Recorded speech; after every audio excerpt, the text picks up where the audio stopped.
Hey, annyeonghaseyo, ici Kajakore pour une nouvelle vidéo. Aujourd'hui, on va parler des adverbes en coréen, c'est-à-dire ces mots qui permettent de préciser le sens d'un verbe ou d'un adjectif dans une phrase. Tu sais, en français, on a beaucoup d'adverbes qui terminent par ment, comme lentement, rapidement, facilement, joliment, prudemment, etc. On va voir comment ça marche en coréen et tu vas voir que pour une fois, c'est pas très dur et la vidéo va être courte. Mais juste avant, abonne-toi si ce n'est pas déjà fait en activant la petite cloche des notifications pour ne manquer aucun cours de coréen et pense à liker cette vidéo si mon contenu te plaît, merci beaucoup. Alors, comment créer un adverbe en coréen? Pour cela, c'est très simple. On prend un verbe descriptif à l'infinitif qui se termine par ta, on enlève le ta pour récupérer le radical et on ajoute ke. Et voilà, on a notre adverbe. Par exemple, 느리다, être lent, on prend le radical 느리, on ajoute ke et ça donne 느리게. Donc, lentement, de manière lente. 쉽다, être facile, on prend le radical 쉽, on ajoute ke et on obtient 쉽게, facilement, de manière facile. 늦다, être tard, ça devient 늦게, tard, de manière tardive. Et ainsi, dans une phrase, on peut placer un adverbe avant un verbe pour préciser son sens. Par exemple, 깨끗하게 설거지해. 설거지하다, c'est faire la vaisselle. 깨끗하다, ça veut dire être propre.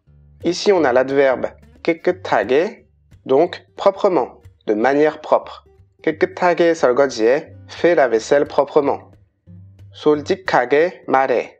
말하다, c'est parler, dire. Et 솔직하다, c'est être honnête. Donc l'adverbe 솔직하게, c'est de manière honnête, honnêtement. 솔직하게 말해, parle honnêtement. Maintenant, une expression que tu connais sûrement, 맛있게 먹어. Dans cette phrase, on a 먹다, manger, et 맛있다, qu'on peut traduire par être bon pour de la nourriture, être délicieux. Donc, 맛있게, manger avec goût, manger de manière délicieuse. Et c'est comme ça qu'on dit bon appétit en coréen. 날씨가 추워, 따뜻하게 입어. 날씨가 추워, le temps est froid, il fait froid. 따뜻하게 입어, 입다 c'est s'habiller, et 따뜻하다, c'est être chaud, chaud de manière agréable, pas brûlant.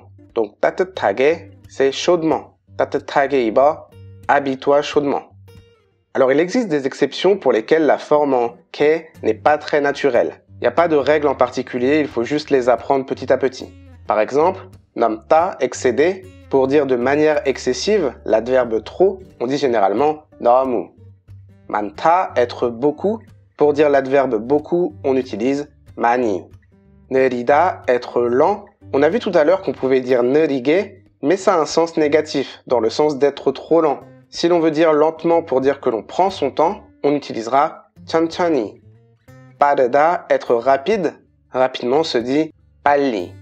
Ou encore, on a 이르다, être tôt. Pour dire l'adverbe tôt, on dira plutôt 일찍. Petit exercice pour finir, dis-moi en commentaire comment tu dirais les adverbes gentiment et joliment. Comme d'habitude en description, tu retrouveras le lien vers le cours correspondant qui est disponible sur le site kajakore.com avec tous les autres cours de coréen gratuits. Voilà, si cette vidéo t'a plu, n'hésite pas à la partager, à laisser un pouce en l'air et n'oublie pas de t'abonner. Quant à moi, je te dis à la prochaine pour une nouvelle vidéo, c'était Kajakore. 다음에 봐요.